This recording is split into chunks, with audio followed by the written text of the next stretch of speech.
comencemos con la enseñanza de la mediación de María. ¿Qué es lo que establece la doctrina católica de la mediación de María? Basado ya en lo que vimos, en esas doctrinas principales que vimos anteriormente. El Catecismo Católico, en su artículo 969, dice lo siguiente: esta maternidad de María, hablando de la maternidad de María sobre toda la Iglesia, perdura sin cesar en la economía de la gracia. Desde el consentimiento que dio fielmente en la anunciación es, paréntesis, la anunciación es cuando el ángel se le apareció y le dice que va a quedar embarazada. Esa es la anunciación. Ella dio un consentimiento de que se hiciera en ella la voluntad de Dios. Eso es lo que se habla como el consentimiento que dio fielmente en la anunciación. Continúo. Y que mantuvo sin vacilar al pie de la cruz hasta la realización plena y definitiva de todos los escogidos. En efecto, con su asunción a los cielos, no abandonó su misión salvadora, sino que continúa procurándonos con su múltiple intercesión los dones de la salvación eterna. Por eso la Santísima Virgen es invocada en la Iglesia con los títulos de abogada, auxiliadora, socorro y mediadora. Nosotros vimos esa cita la semana pasada, por si no la recuerdan. Hicimos un comentario breve acerca de ello, y ese es uno de los múltiples artículos que hablan de la mediación de María. En realidad, si ustedes se leen el Catecismo Católico, que es un libro, parece una tipo enciclopedia, si se leen el Catecismo Católico, se van a dar cuenta que el personaje de María, las funciones de María, las tareas de María, están presentes en muchísimos artículos. Pero estos son como los fundamentales, los que dan base a todo lo demás que se dice. Por eso traemos, digamos, seleccionadamente los artículos más importantes, pero la presencia de María en el catecismo, les puedo decir que es muy, muy intensa a lo largo del catecismo católico. Siguiendo entonces con este tema de la mediación, ya vimos el artículo principal en cuanto a la mediación y lo que ella hace. Algunos detalles a considerar que son parte de la creencia católica, porque habiendo visto este artículo, bueno, ¿qué es lo que eso significa? ¿Qué es lo que eso implica para el católico devoto y cómo se practica eso? Y entonces aquí hay algunas cosas a considerar. En primer lugar, el católico establece que aunque Cristo es el único y perfecto mediador, ellos reconocen eso, que Cristo es el único y perfecto mediador, esto no excluye una mediación secundaria. Uno lo lee y parece hasta cierto punto lógico. Ciertamente, Primera de Timoteo 2:5, que dice que Cristo, que Jesús es el único mediador entre Dios y el hombre, Jesucristo es el único mediador entre Dios y el hombre, hay una deducción de que, bueno, pudiera haber entonces una mediación secundaria, pero ¿para qué si el mediador más digamos, perfecto, está a la disposición de los que necesitamos mediación? ¿Para qué recurrimos a una mediación secundaria? Esa es la pregunta. ¿Por qué es necesaria la mediación secundaria si el mediador perfecto está disponible y está atento? Bueno, pero así lo plantean. Es una forma de defender la mediación de María, que es una mediación secundaria a la de Cristo, pero está presente, existe. Ella, entonces María, se le declara mediatrix. Mediatrix es un nombre que se usa como para expresar mediación o mediadora. Se le declara con este título de mediador en el 1854 por Pío IX, en el mismo documento que se declaró su Inmaculada Concepción. Y esa declaración de que ella es mediadora implica dos cosas específicamente. En primer lugar, es mediadora de todas las gracias debido a su cooperación en la encarnación. La doctrina católica enseña que María primero aceptó el encargo de Dios de ser la receptora de Jesús, de ser la que trajo a Jesús al mundo. Pero además del encargo de traerlo al mundo, ella aceptó el sufrir como madre, el entregarlo como madre a la misión del Padre. En ese sentido, ella comparte en la visión católica los sufrimientos de Cristo y hasta cierto punto se le otorga el título, como vamos a ver en un momentito, de co-redemptrix, que está ahí, me faltó una letra, corredentora. Y yo voy a ver una cita más adelante que habla de eso. Entonces, primero, por su participación en la encarnación, ella tiene este título de mediadora. Y segundo, por su participación en la intercesión. O sea, María es mediadora en vista de que cooperó con la encarnación y el sacrificio de Cristo, y en vista de que ella es mediadora de nosotros en favor de nuestras necesidades en el cielo, delante de Dios o delante de su Hijo. Entonces, de cada uno de estos aspectos yo voy a poner una cita para entenderlo un poco mejor. ¿Qué significa, qué implica en la doctrina católica que María es corredentora, corredentrix, como se le llama, corredentora, con su Hijo? Quiero hacer una salvedad. Fíjense que corredentrix es igual a corredentora, es la misma palabra, pero si cualquiera de ustedes estudia la literatura católica se va a encontrar con corredentrix, y por eso la quise poner, porque es el término técnico que se usa, pero eso significa corredentora. Hay dos asteriscos ahí, fíjense que hay dos asteriscos. Abajo, dos observaciones. En primer lugar, corredentora, co para ellos no implica que ella es igual a Jesús, sino que ella es redentora junto a Jesús, junto. No igual, porque Jesús es el único que ofrece el sacrificio. Ella no ofreció sacrificio, sino que ella cooperó y colaboró con Jesús en el proceso o en la misión de redención. Ella participó en el trabajo redentor.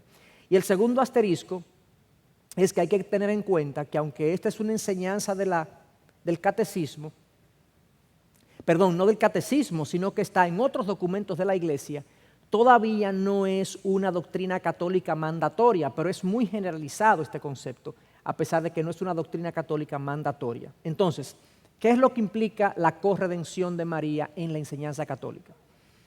Ella tanto sufrió y casi murió con su agonizante y moribundo hijo, de todo corazón renunció a sus derechos maternos sobre su hijo para la salvación de los hombres e inmoló a su hijo, tanto como le fue posible, para aplacar la justicia de Dios, que merecidamente se dice de ella que ha redimido a la raza humana junto con Cristo. Ese es el entendimiento. Ella sufrió tanto, se entregó tanto, dio tanto, que merecidamente, dice la doctrina católica, ella puede ser llamada corredentora o ha redimido junto con Cristo a la raza humana. Realmente es un título muy pesado para una persona, para un ser humano, que conocemos, que ella misma se autodenomina como necesitada de la gracia de Dios. Cuando ella se encuentra con su prima Elizabeth, ella evoca a Dios como el Dios de su salvación, el Dios que la redime, el Dios que la salva.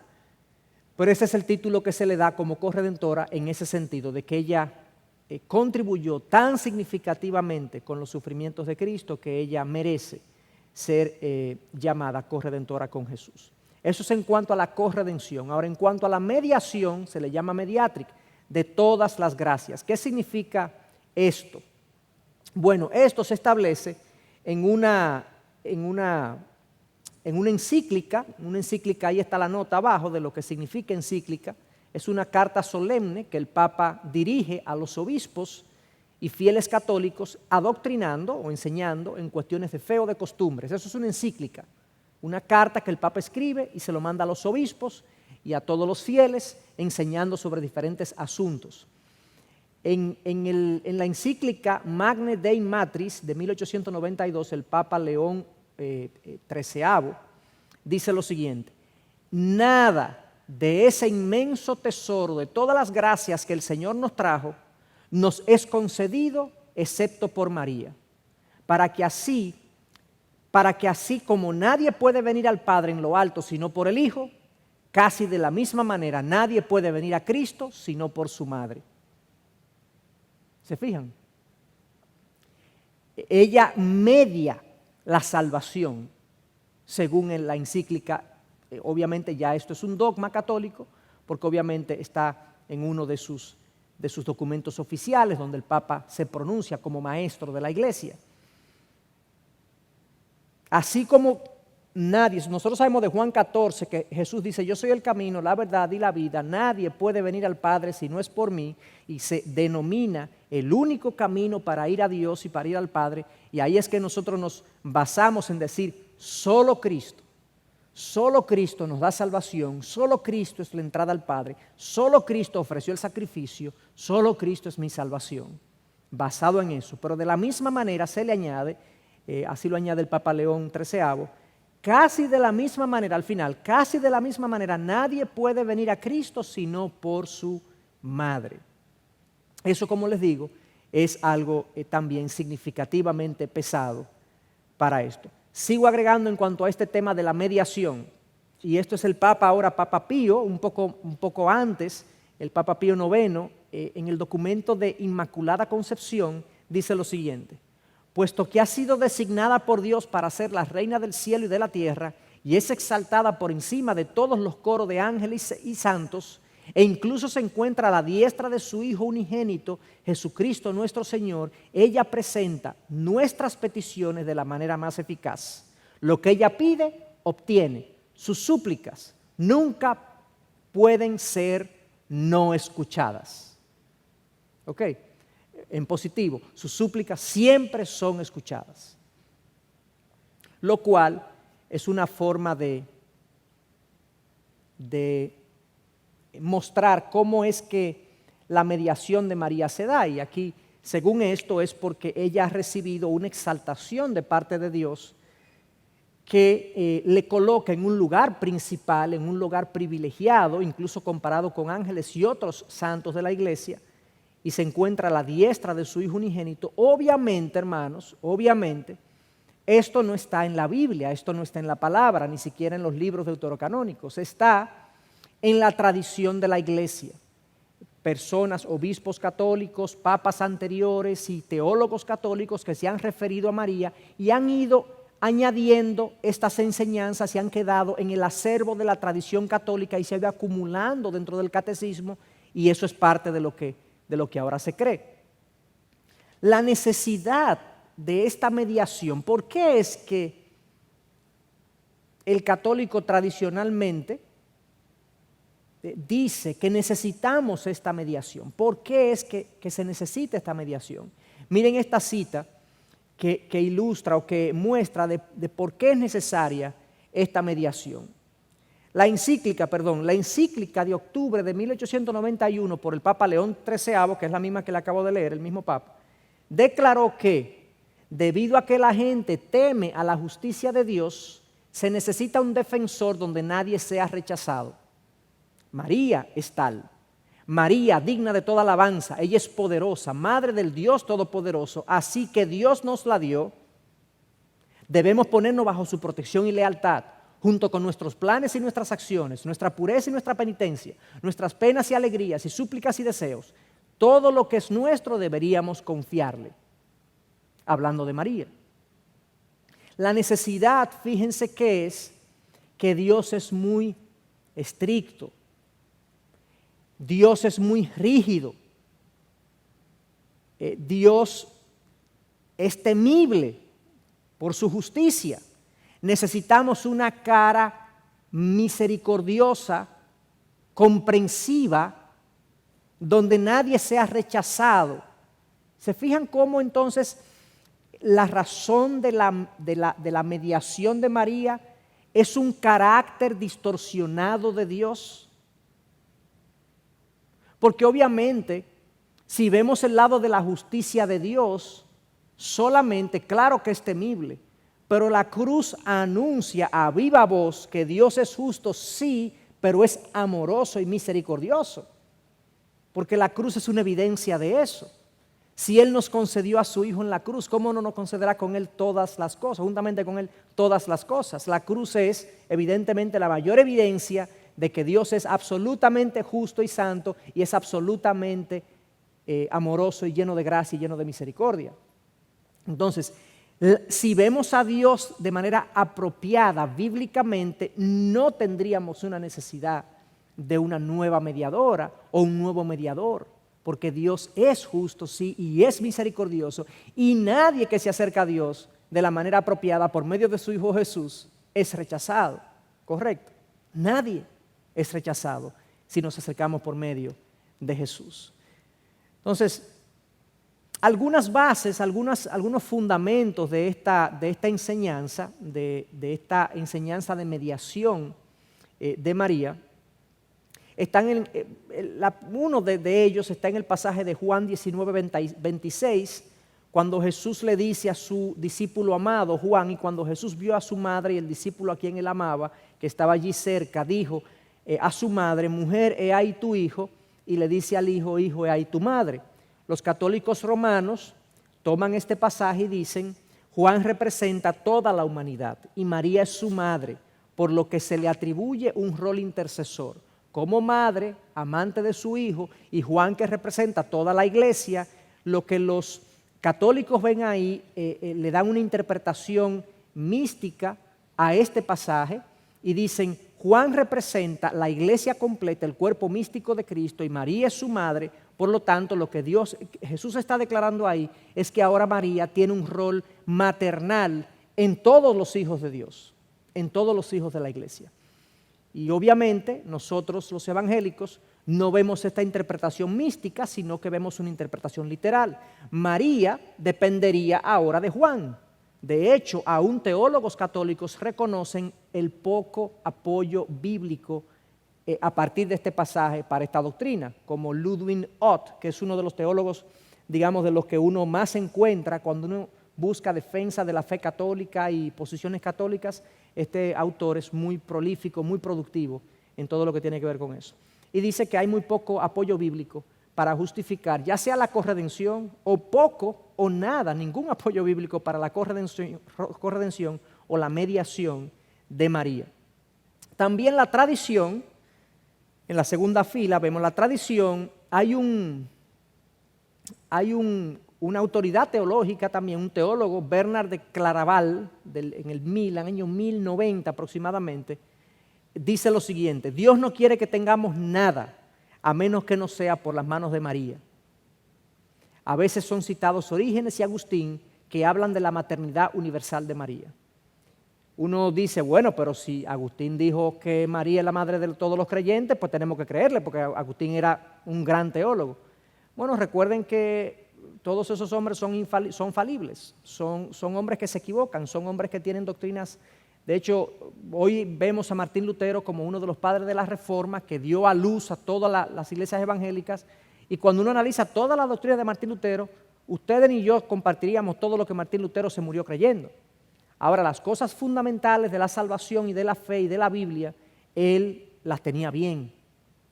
Pero habían otras cosas que él no terminó de concluir, no concluyó su enseñanza claramente. Entonces, ciertamente habían algunos pocos teólogos, o hay algunos pocos teólogos a los que se le puede atribuir que enseñaron la maternidad universal de María y que enseñaron también la mediación de María. Entonces, los católicos dicen en cuanto a eso, reconocen que testimonios tempranos hay muy pocos, y hay uso de aquellos que se pronuncian a favor y se desechan a los que no apoyan el dogma. O sea, también hay un uso arbitrario de la historia, donde dicen: bueno, este y este lo dijeron, pero hubo muchos otros que ni se refirieron o hablaron en contra de la mediación y la corredención de María. Entonces, es un uso selectivo de la historia. Nosotros decimos en cuanto a esto, estas citas de teólogos apoyando la maternidad universal de María, o apoyando la mediación, o apoyando la corredención, no son citas autoritarias. De hecho, este dogma nunca ha sido proclamado como infalible, por tanto puede ser rechazado sin temor a sanción en la propia Iglesia Católica. Pero aún así,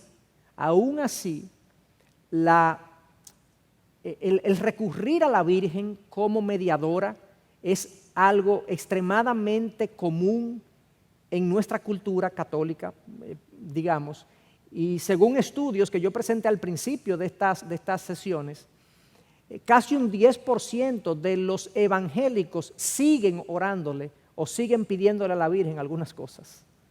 Un 10%, o sea, 1 de cada 10 evangélicos sigue todavía usando la mediación de María para sus oraciones, lo cual habla también del profundo impacto que tuvo esta enseñanza en en la cultura cristiana.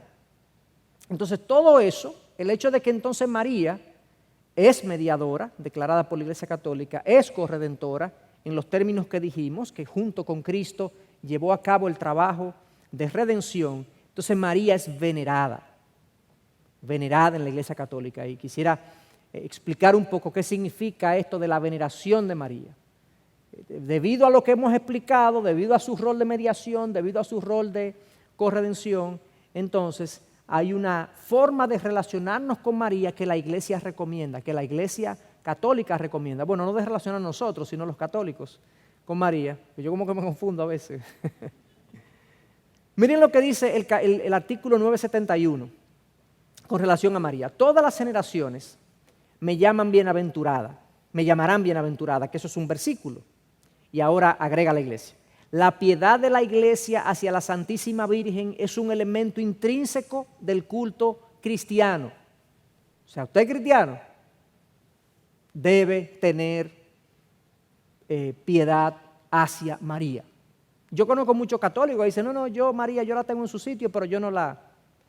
Bueno, dice la enseñanza católica que si usted es cristiano y católico, debe tener una inclinación piadosa hacia la Santísima Virgen. La Santísima Virgen es honrada con razón por la Iglesia con un culto especial.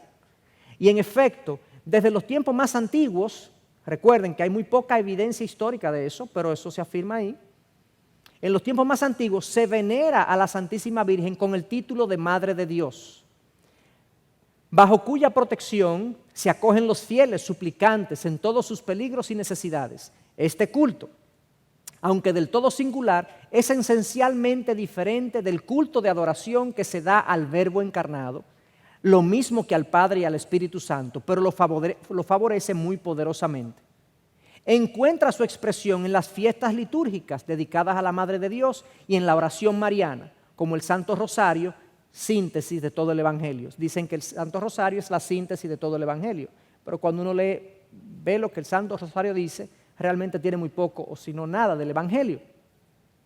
Pero fíjense cómo este artículo establece que todo cristiano católico, porque esto es doctrina católica, debería tener en un lugar especial, debería tener un culto especial a la Virgen como Madre de Dios. Y un paréntesis con el título Madre de Dios. El título Madre de Dios viene de muy atrás, viene de un concilio que se llevó a cabo en el 425 aproximadamente, o sea, 400 años después de Cristo, más o menos. O sea, es algo bien, bien antiguo. Pero lo importante de eso es que realmente los autores y los que participaron de ese concilio, su intención no era decir que María es extremadamente grande por ser Madre de Dios, sino que el Hijo de María era grande porque era Dios. ¿Me explico? María era simplemente la receptora del hombre Dios, de Cristo, de Dios hecho hombre. El énfasis del título no está en la grandeza de María. El énfasis del título, de este título, está en la grandeza del Hijo que ella es, del cual ella es madre. ¿Me explico? Entonces, atribuirle a María culto por ser madre de Dios es una lectura incorrecta de lo que el concilio de 425 quería. Lo que él quería era exaltar el Hijo de María, no exaltar a la madre, sino el Hijo de María. ¿Me explico? Y eso es sumamente importante porque yo mismo he hablado con hermanos cristianos que dicen, oye, eso de que madre de Dios, Dios tiene madre. Nosotros sabemos que Dios no tiene madre, Dios no tiene principio ni fin, Dios no fue creado, no nació de nadie, pero como hombre Jesús sí tenía madre. Y en ese sentido, lo que este título atribuye, y ese concilio del 425, que fue el concilio de Nicea, lo que discutió principalmente fue la divinidad de Cristo. Y por eso se le dio a María el título de Madre de Dios, por la grandeza del Hijo, no de la Madre. Y eso es lo importante ahí. Entonces fíjense que habla de un culto especial. ¿Cuál es el entendimiento católico del culto a María? Para que tengamos claro qué implica el culto a María para ellos, cómo ellos lo ven, cómo ellos lo entienden, cómo ellos lo justifican incluso. Bueno, el entendimiento católico es que a María se le ofrece lo que ellos llaman hiperdulia, que es veneración, no latria. que es adoración, que corresponde solo a Dios. Usted no habla con un católico más o menos informado y le va a decir, no, nosotros no adoramos a María, nosotros veneramos a María. Y en el original, la letra en el latín incluso es, y en griego también es parecido, pero esto es latín, es hiperdulia, veneración y latria, y es hiperdulia porque dulia es veneración, pero a María es hiperdulia porque ha de ser superior a la veneración y honra a otros intermediarios como ángeles y santos. O sea, la doctrina católica también promueve el dulia, la veneración de santos y de otros intermediarios y de ángeles. Pero a María es hiperdulia porque se supone que ella, como reina del cielo, como única resucitada, tiene un derecho a ser venerada por encima de los demás intermediarios.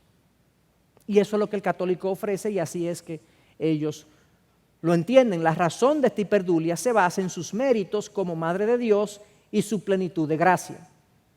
Esa es la razón de esta práctica. Entonces nosotros, ¿cómo respondemos nosotros a esta práctica de la veneración de María? ¿Cuáles son las razones por las que nosotros nos opondríamos a esto como cristianos? En primer lugar, y esto es algo que lo reconocen los propios católicos, no hay soporte bíblico para esta práctica, en lo absoluto. Fuera de lo que le dice el ángel a María, bienaventurada eres, y luego lo que le dice su tía, que tú eres bendita entre todas las mujeres, por el gran regalo que has recibido de ser la madre de Jesús, del Mesías esperado, anhelado. Fuera de eso, que es los pasajes que usan bíblicamente hablando los católicos para justificar la veneración a María, fuera de eso no existe ningún otro soporte bíblico para este tipo de práctica, para una dulia, hiperdulia, veneración, respeto especial, nada que indique que María necesita un tratamiento especial dentro de la iglesia. Esa es la primera razón por la que nosotros entendemos que es una práctica que no procede, que no corresponde. Luego lo que decía, de hecho los textos usados simplemente hablan del privilegio que ella recibió, no de una condición especial que ella tiene o que ella es. Es el privilegio que se alaba, no lo que ella es como persona. También nosotros decimos que hay una línea muy fina entre hiperdulia y latria. Hiperdulia es veneración, latria es adoración. Hay una línea muy, muy fina. En realidad yo estoy convencido de que la mayoría de los católicos no saben la diferencia entre una cosa y otra. Y en su práctica normal y diaria, en su relación con este personaje María, realmente le ofrecen una devoción que incluso excede en muchas ocasiones la devoción que recibe Dios de su parte. Entonces ese es el problema, que nuestros corazones están inclinados a la idolatría y yo ahora le estoy poniendo un personaje y le estoy diciendo, es parecido pero no igual. ¿Cómo lo distingo? Éxodo 20 claramente me advierte contra la idolatría y que debo adorar solamente, únicamente, exclusivamente a Dios. Entonces hay una línea muy fina entre la hiperdulia y la latria. Y adicionalmente, y esto sin duda alguna, creo que lo que acabo de decir también apoya esto, hay un desvío de la fe y de la confianza cristiana y hay un debilitamiento del carácter exclusivo del ministerio de Cristo. Cuando se estimula el culto a otra persona, en este caso a María, hay un debilitamiento de la fe y la confianza cristiana en Cristo. Y hay un debilitamiento también del carácter exclusivo del ministerio de Cristo. Juan 14:6, Cristo dice, yo soy el camino, la verdad y la vida. Nadie va al Padre si no es por mí. Pero ahora yo utilizo otro recurso, otro nombre. En mi relación con Dios hay otro nombre en el medio, que no es el de Jesús. Cuando ustedes se leen el Catecismo Católico, dicen, no, pero es que es a Jesús. Es a Jesús, pero por vía de María. Pero Jesús está con sus brazos abiertos. Jesús está ahí presente. Está con nosotros todos los días hasta el fin del mundo. Mateo 28, 19 y 20. No, yo voy con María, porque es que ella es más tierna. ¿Cómo? Cristo fue que murió por nosotros, se entregó por nosotros, nos amó hasta el fin. que es un hombre, es el problema. No, entonces el carácter exclusivo de Cristo es afirmado a lo largo de la Escritura y yo debo proteger como cristiano ese carácter exclusivo de Cristo, porque es bíblico, porque es Dios que lo hace, ese carácter exclusivo de Cristo. Y 1 Timoteo 2:5 dice específicamente que no hay ningún otro mediador entre Dios y el hombre que no sea Jesucristo, hombre. O sea, ahí lo dice todavía más específico. Entonces, por todos esos motivos y razones, nosotros rechazamos, criticamos, observamos la veneración a María y nos resulta, espiritualmente hablando, bíblicamente hablando, una práctica irritante. No obstante, aún nos resulta una práctica irritante y nos resulte bíblicamente infundada, nosotros tenemos que tener mucho cuidado en cómo nosotros transmitimos este entendimiento y esta comprensión. Porque hay gente que honestamente, sinceramente, amorosamente quiere relacionarse con María y quiere colocar su fe en ella. Y nosotros tenemos que apelar a la propia palabra y al amor hacia el otro para poder inducir a esa persona a pensar de una manera distinta. Y en vez de criticar a María, lo que debemos hacer es exaltar a Cristo. Y el resultado es equivalente. Lo que acabo de decir, en vez de decir María, que no, que esto, que lo otro, yo puedo decir Cristo murió por nosotros, Cristo nos ama, Cristo dice que estará con nosotros todos los días hasta el fin del mundo. Él es el Dios de gloria, Él es el que... Cuando yo exalto a Cristo, resalto su carácter exclusivo, los pasajes que hablan de Él como único intermediario, el resultado de eso, sin criticar a María, va a ser entonces colocar a Jesús donde debe ser colocado y podríamos entonces con un poco más de facilidad persuadir al hermano que piensa diferente o a la persona que piensa diferente, no sé si es un hermano o no es un hermano. Puede haber gente que tenga un entendimiento de María, que tenga alguno de estos elementos y sea creyente de manera genuina, hermanos.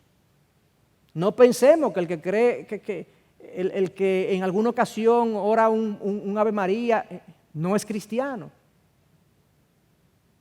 No necesariamente. Eso pasa como con los pecados con lo que nosotros venimos al Señor, que venimos al Señor con pecados y no se van de la noche a la mañana. Asimismo venimos al Señor con ideas y no se van de la noche a la mañana. Lo importante es que mi fe de salvación esté únicamente en Cristo.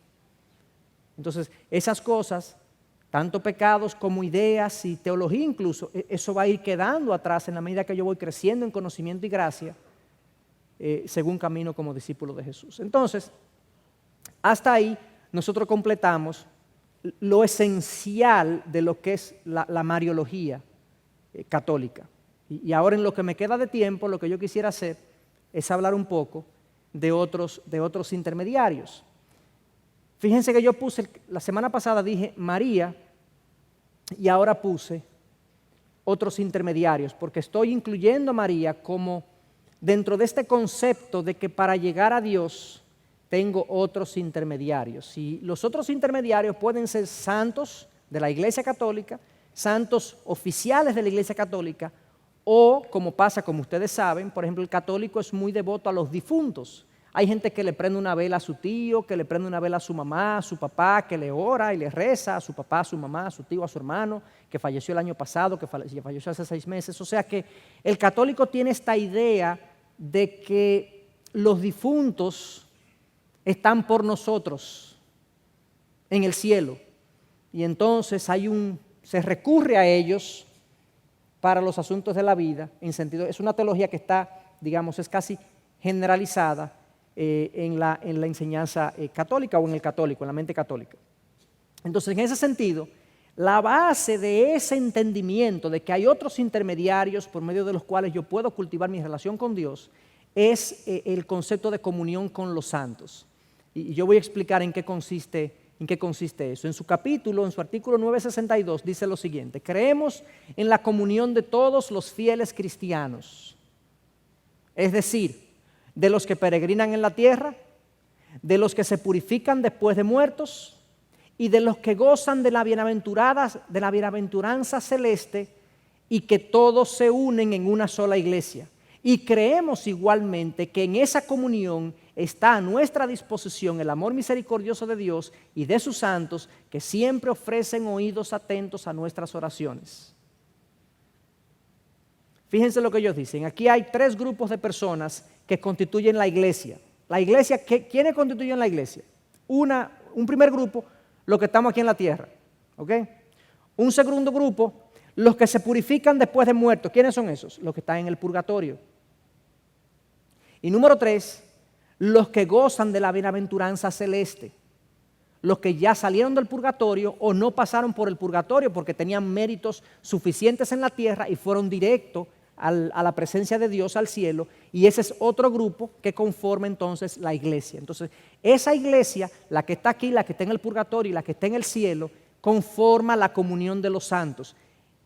El entendimiento católico es que nosotros tenemos comunión todos, los unos con los otros, los que estamos aquí y los que están allá. Hay comunión entre los santos, somos una sola iglesia y ellos siguen a nuestra disposición y ofrecen oídos atentos a nuestras oraciones. De ahí parte que yo le oro al santo, o yo no, sino el católico le ora al santo, le ora a la Virgen, le ora a la gente que admira, a los papás, a los familiares difuntos, de esa idea, de que son hermanos que se fueron antes que nosotros y están atentos a nuestras oraciones y siguen en relación con nosotros. Entonces, basado en eso, se agrega este artículo de la intercesión de los santos.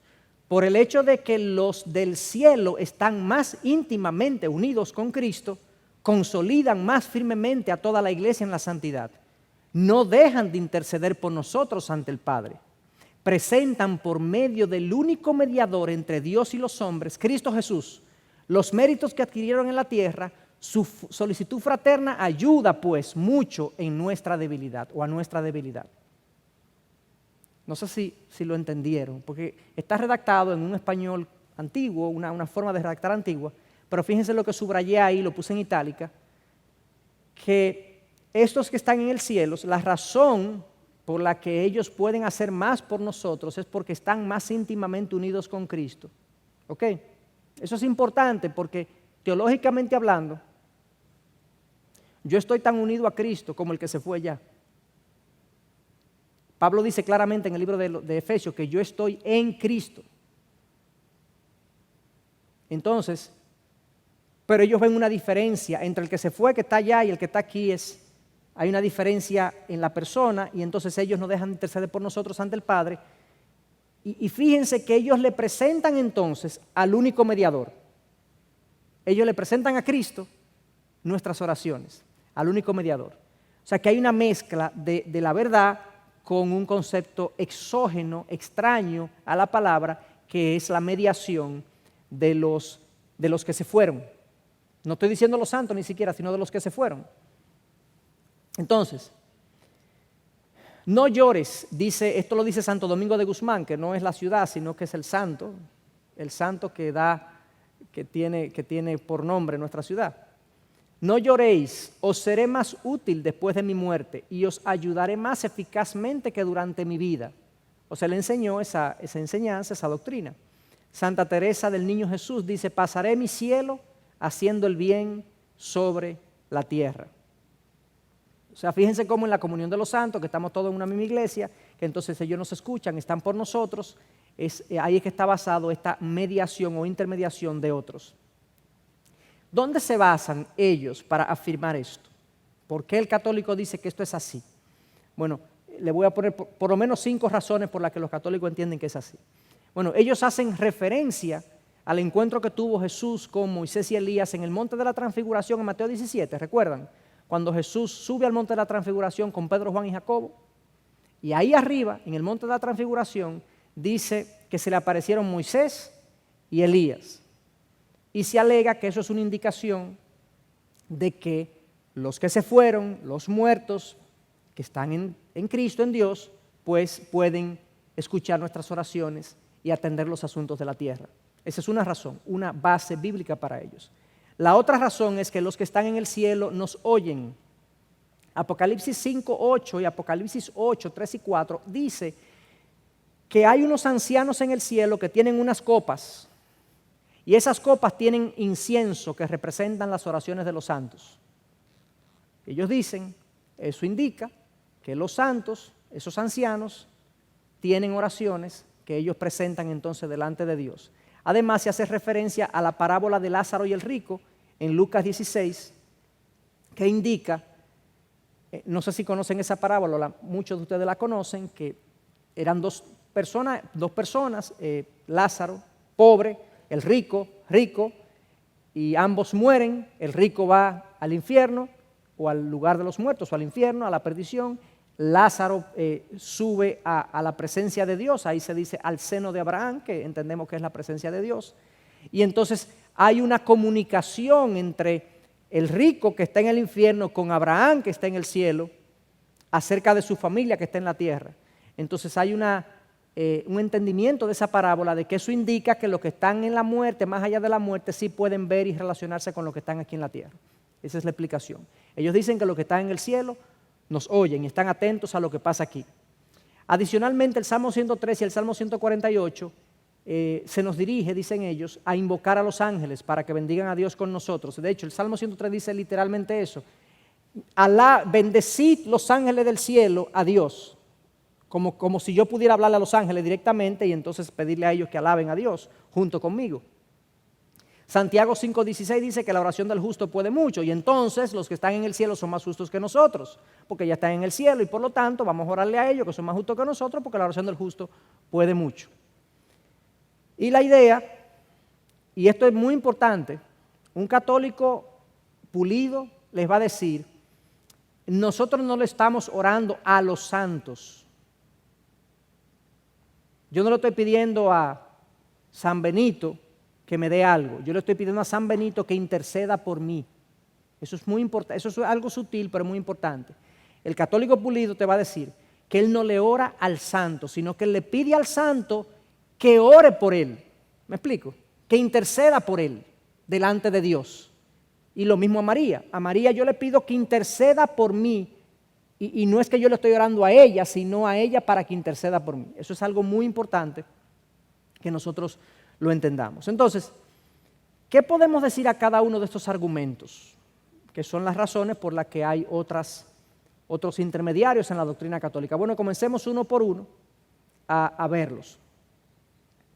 Aquí el orden es ligeramente diferente, debí cambiarlo, pero no lo cambié. Entonces vamos a comenzar por el último. La idea es que oren o intercedan por nosotros, no orarle a ellos.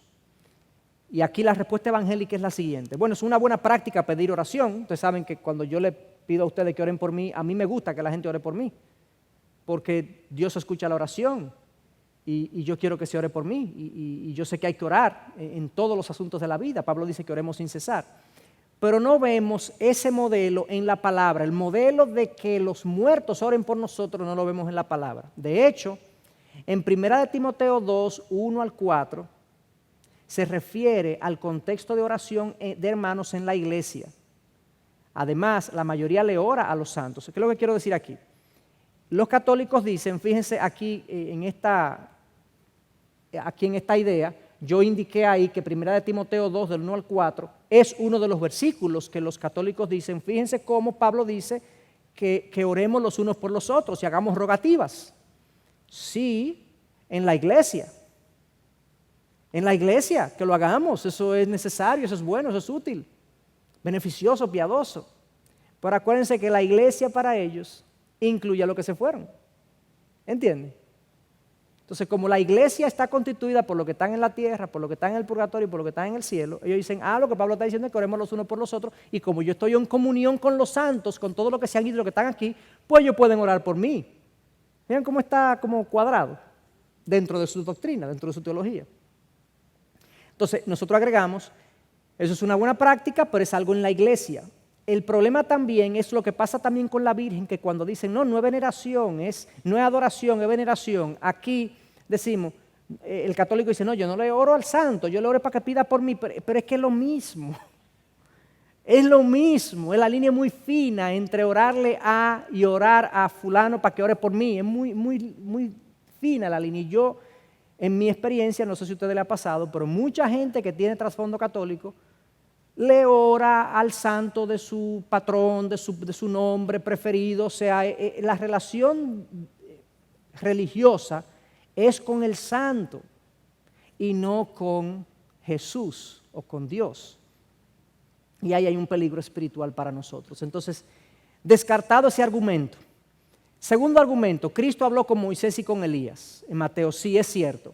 Entonces nosotros decimos, no deberíamos hacer normativo para nosotros lo que le pasó a Jesús aquí. Jesús es el unigénito de Dios llevando su misión. Estos personajes aquí parecen representar todo lo dicho sobre el Mesías. O sea, yo no puedo decir que Jesús caminó sobre las aguas y yo ahora voy a salir corriendo arriba del mar. ¿Ustedes me entienden? Ni puedo decir que yo cuando no haya suficiente pizza para la gente, yo voy a subirle a la caja de la pizza y se va a multiplicar la pizza, porque no puedo replicar la experiencia de Jesús. Jesús es único y aunque Él es un ejemplo para nosotros, hay muchas cosas de la vida de Jesús que van mucho más allá de nosotros. Y que se le hayan aparecido Moisés y Elías a Jesús no significa que a mí me van a aparecer el tío y la tía. Jesús es Dios. Jesús pudo haber dicho, Moisés y Elías bajen. Él es Dios. Entonces obviamente esto también ese pasaje tiene un valor simbólico de que todo lo que se había dicho del Mesías, acerca del Mesías, tenía su cumplimiento en Jesús. Moisés representa la ley, los 5 primeros libros de la Biblia, donde está la ley, ahí está Moisés, y Elías representa a los profetas, el mayor de los profetas quizás, el profeta mesiánico por excelencia.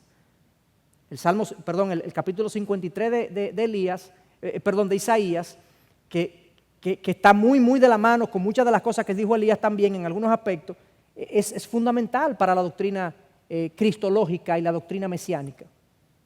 Entonces, dicho eso, no pensamos que ese versículo, esa experiencia de Jesús hace ley para nosotros de que los muertos hablan con nosotros o los que fueron a la gloria hablan con nosotros.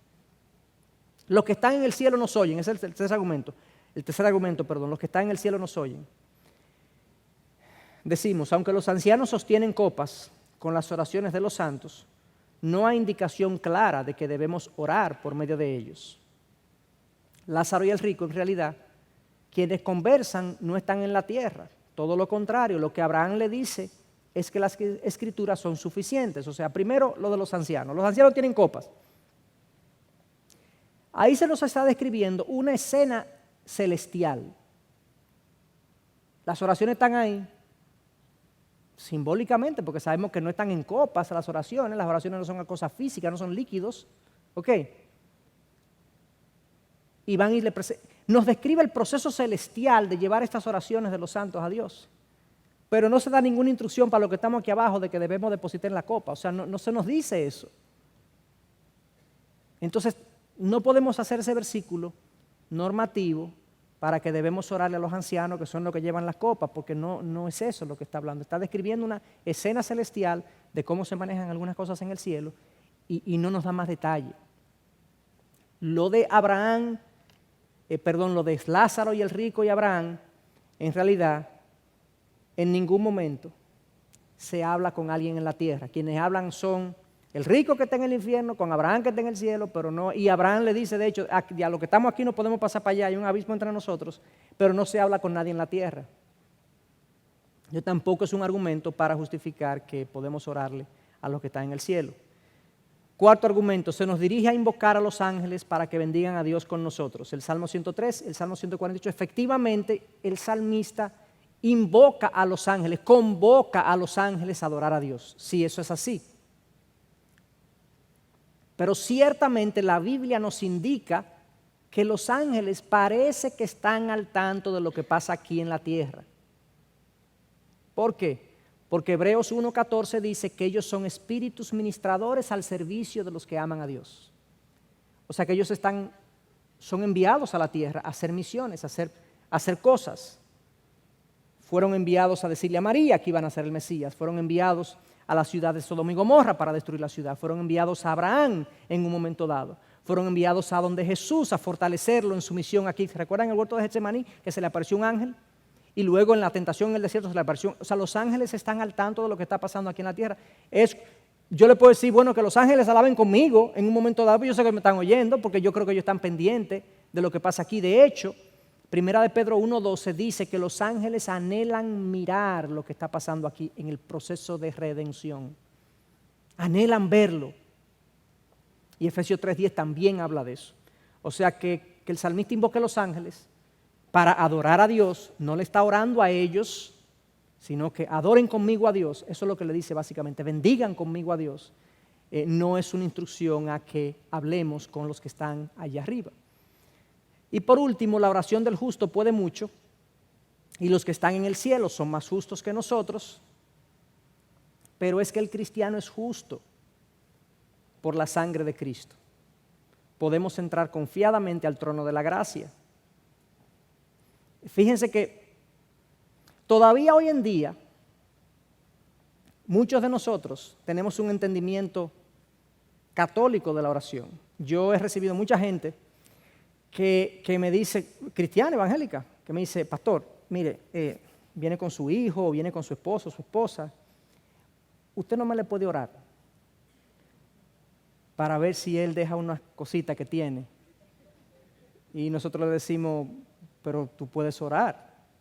No, pero que usted está más pegado allá arriba, usted sabe. No hay un entendimiento de muchos de nosotros que mi oración como pastor puede ser más efectiva que tu oración. No hay una idea que queremos que alguien superior espiritualmente ore por mí. Sí, nosotros tenemos esa idea. Como que hay niveles de acceso. Como que yo tengo un carnet VIP al trono. Un color diferente, una cosa. Eso no es así. Eso no es así. Tú y yo tenemos el mismo acceso que tenemos todos, el pastor Miguel comenzando hasta el más joven en la fe de nosotros, tenemos el mismo acceso al trono de la gracia porque hemos entrado por la misma puerta que es Cristo. Entonces, ¿en qué sentido que un pastor o que un líder espiritual o que una persona madura en la fe ore por ti? ¿En qué sentido es beneficioso que ore por ti? Bueno, en el siguiente sentido. Es posible que tu oración difiera de mi oración en contenido. O sea, no es que yo tengo más acceso, pero yo voy a orar diferente. Yo voy a orar por cosas distintas, por cosas que quizás en mi madurez espiritual yo he llegado a comprender que son más importantes. Y en ese sentido la oración quizás sea mejor, porque tiene un mejor contenido, porque por la gracia de Dios tengo un poco más de madurez en la fe, pero no es que llega más rápido, ni que la responden más rápido. ¿Me explico? Entonces, nosotros tenemos un entendimiento todavía, tipo intermediación de otros, cuando nos acercamos a Dios. ¿Cuál es nuestra posición en cuanto a todo este tema de intermediación y de cómo llegamos a Dios? Nuestra posición evangélica es muy clara y quiero simplemente, haciendo uso de la suficiencia de las Escrituras, yo quiero contar nuestra posición con 3 o 4 versículos. Hebreos 7:25, hermoso pasaje, por lo cual, dice el texto, por lo cual Él, Cristo, también es poderoso para salvar para siempre a los que por medio de Él se acercan a Dios, puesto que vive perpetuamente para interceder por ellos. Cristo vive perpetuamente para interceder, ellos somos nosotros. Nosotros somos los que se acercan a Dios por medio de Él. Y esa es la primera respuesta que podemos darle al uso de otros intermediarios. También Romanos 8:25, y de la misma manera también el Espíritu nos ayuda en nuestra debilidad, porque no sabemos cómo orar como debiéramos, pero el Espíritu mismo intercede por nosotros con gemidos indecibles. Y aquel que escudriña los corazones sabe cuál es el sentir del Espíritu, porque Él intercede por los santos conforme a la voluntad de Dios. Amén. En el primer versículo de Hebreos tenemos a Cristo intercediendo por nosotros. En este segundo versículo tenemos al Espíritu Santo intercediendo por nosotros. tenemos la segunda persona de la Trinidad de Dios intercediendo por nosotros, la tercera persona de la Trinidad de Dios intercediendo por nosotros, y ustedes creen que nosotros debemos poner a un san cualquiera adelante. No. Y con amor lo podemos decir, y consideración y respeto podemos decir, Cristo es mayor que todos y Dios mismo ha creado los mecanismos vía Cristo y vía el Espíritu para que intercedan por nosotros. Y agrega Hebreos 4, porque no tenemos un sumo sacerdote que no pueda compadecerse de nuestras flaquezas, sino uno que ha sido tentado en todo como nosotros, pero sin pecado. Por tanto, acerquémonos con confianza al trono de la gracia para que recibamos misericordia y hallemos gracia para la ayuda oportuna. Fíjense que dice que Cristo es nuestro sumo sacerdote. ¿Cuál era la función del sacerdote en el Viejo Testamento? Porque está haciendo uso de ese lenguaje. La función del sacerdote, del sumo sacerdote y del sacerdote también, venía a traer la gente a Dios. Ya no hay sacerdote humano, ahora tenemos un sumo sacerdote que es Cristo. Con Él venimos ante Dios. Qué tremenda entrada. Ese sí tiene entrada VIP. Ese sí. Y venimos ante Él. Fíjense que es tan hermoso este pasaje porque dice, acerquémonos con confianza. Dios no es un Dios justiciero, es justo, pero no justiciero. Él está presto a perdonar, a redimir, a salvar, a cuidar, a proveer y también a disciplinar en amor. Todo eso, pero yo me acerco con confianza al trono de la gracia. No hay necesidad de ninguna otra mediación de parte de nadie. Y eso obviamente nos llena de tranquilidad y paz. Nosotros tenemos el mejor de las entradas al trono de Dios, al trono de la gracia. Y ahí entonces se basa el hecho de que la mediación entre Dios y el hombre es tarea exclusiva del Hijo. Tarea exclusiva del Hijo de Dios, Jesucristo, Dios hecho hombre, que se encarnó y murió por nosotros. Tiene la tarea exclusiva de mediarnos entre Dios y el hombre. Y tenemos la garantía, por su resurrección, de que Él es escuchado. No hay ninguna duda, porque muchos le vieron subir, no hay ninguna duda de que está a la diestra de Dios, porque así lo dice la palabra en Filipenses 2, que Él está a la diestra de Dios, en toda gloria, en toda majestad, gobernando, cuidando, proveyendo, y nos ha dicho que estará con nosotros hasta el fin del mundo. O sea, tantos pasajes, tanta Biblia acerca de que Cristo es nuestro único mediador entre Dios y el hombre. No hay necesidad de nada más.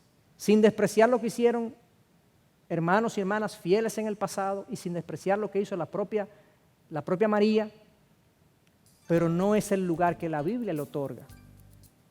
Y como no es el lugar que la Biblia y la palabra de Dios le otorga, yo no le puedo otorgar un lugar diferente. Le debo otorgar el lugar que Dios le dio en el plan de redención.